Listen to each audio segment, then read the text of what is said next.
Ora, muito bem. Vamos então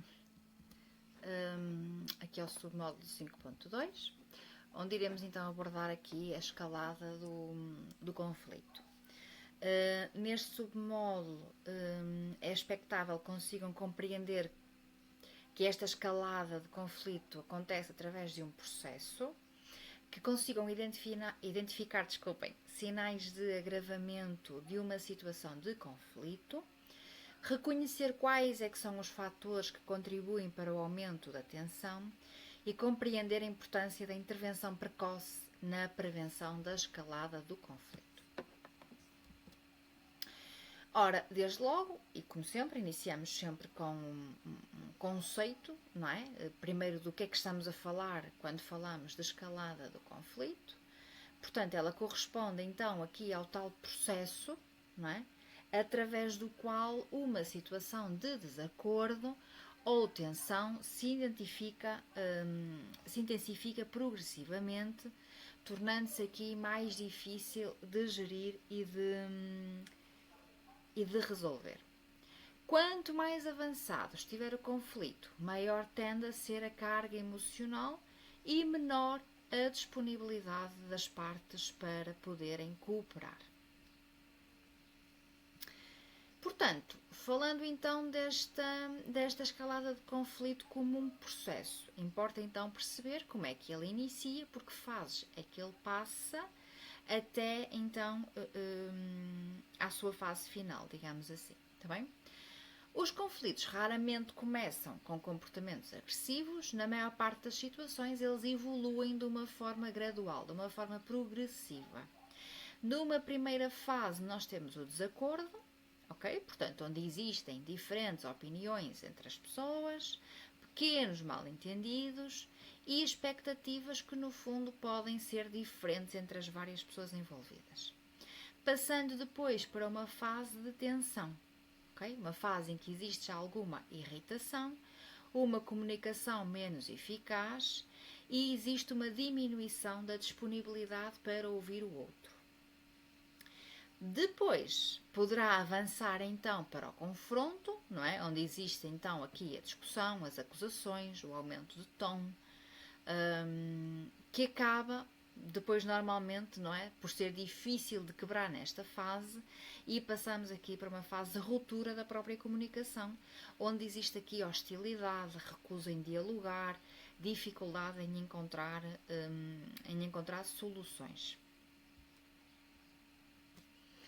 Sinais deste agravamento do conflito, não é? E já tínhamos visto até no módulo anterior aqui pequenos sinais que podíamos identificar como comportamentos agressivos, não é? E que sinais é que nós temos então deste agravamento do conflito?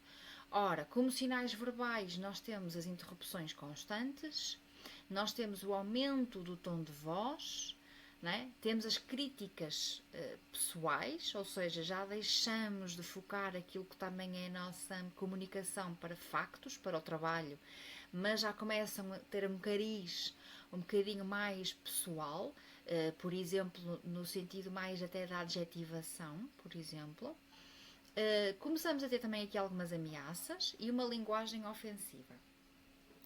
Como sinais não verbais, temos aqui uma expressão facial tensa, gestos bruscos, uma postura mais intimidatória, até pela aproximação ou pelo cruzado de braços, por exemplo, uma invasão do espaço pessoal e um contacto visual que é um contacto visual já mais desafiante, mais ameaçador. E não tanto aquele contacto visual de acolhimento, não é? E de disponibilidade. Que fatores é que favorecem esta escalada, não é? A falta de escuta, claramente. Nós falamos muitas vezes aqui da escuta ativa, da importância de serem ouvidos, e portanto esta falta de escuta obviamente vai favorecer aqui esta escalada do conflito. Uma comunicação mais agressiva, julgamentos precipitados, não é? Emoções intensas, sentimentos de injustiça e falta de soluções percebidas. Estes podem ser alguns dos fatores que favorecem então esta escalada, ok? estava aqui, tinha-me lembrado aqui de uma ideia enquanto falava e ela fugiu-me. Pronto, mas se entretanto aparecer, eu volto atrás. Porquê é que é importante então nós intervirmos cedo? Esta questão de prevenirmos então esta escalada, não é? Quando o conflito está numa fase inicial, muitas vezes existe aqui uma maior abertura do diálogo, ou para o diálogo entre as diferentes pessoas. As emoções acabam por ser mais fáceis de regular numa fase mais inicial e aumenta aqui a probabilidade de encontrar soluções satisfatórias, ok? Portanto, numa fase muito inicial, existe aqui maior abertura para este diálogo, para esta regulação das emoções, para estas soluções e prevenimos, obviamente, esta escalada. À medida que o conflito se intensifica, claramente que a nossa capacidade de escuta diminui drasticamente, não é? Aumenta a nossa reatividade emocional, portanto, nós vamos ser mais impulsivos, nós vamos reagir muito mais e torna-se mais difícil alcançar um acordo. Claro, não é?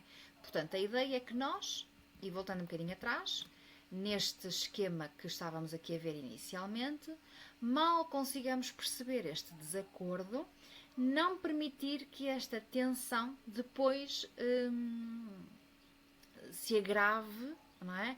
Por forma a evoluir para um confronto. Portanto, mal nós tenhamos aqui alguns sinais de desacordo, às vezes a ideia é toda a gente sentar, ok, já percebemos que não estamos de acordo, vamos fazer aqui um brainstorming, vamos fazer aqui uma chuva de ideias, vamos se calhar cada um pensar para seu canto e depois reunimos, portanto isto vai depender muito da equipa, do grupo, do trabalho, da tarefa, daquilo que está a ser trabalhado, mas intervirmos numa fase muito inicial pode obviamente ajudar-nos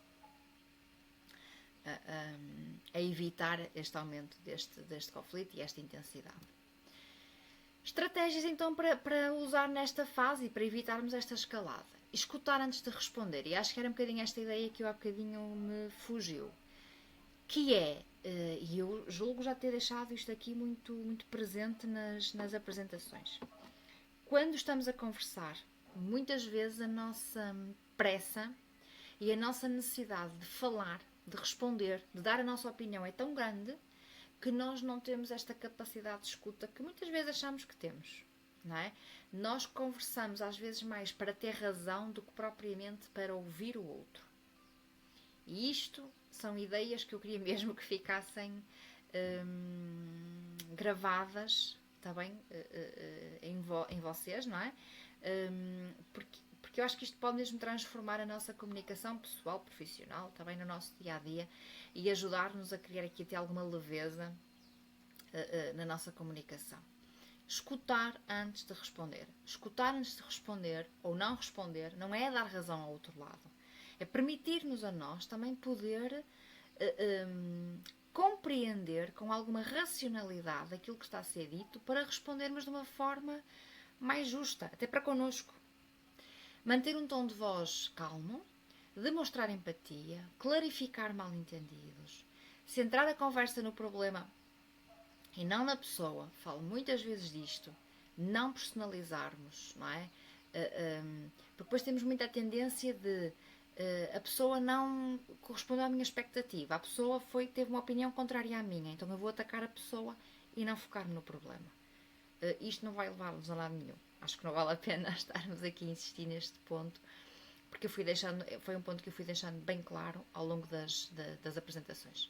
E procurar soluções em conjunto, não é? Se estamos a trabalhar numa equipa, portanto não nos adianta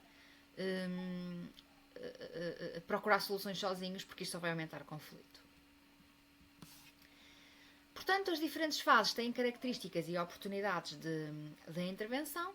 Claro que numa fase muito inicial a oportunidade de intervenção é muito elevada, não é? À medida que vai passando a fase do desacordo para a tensão, para o confronto e para a ruptura da comunicação, claro que as características vão sendo cada vez mais no sentido da hostilidade e as oportunidades de intervenção vão sendo cada vez mais reduzidas. Portanto, a ideia é mesmo que nós consigamos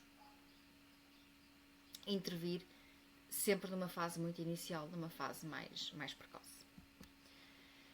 Pronto, à luz do que tem vindo a acontecer, deixo-vos então a atividade 2 no fórum para que possam responder.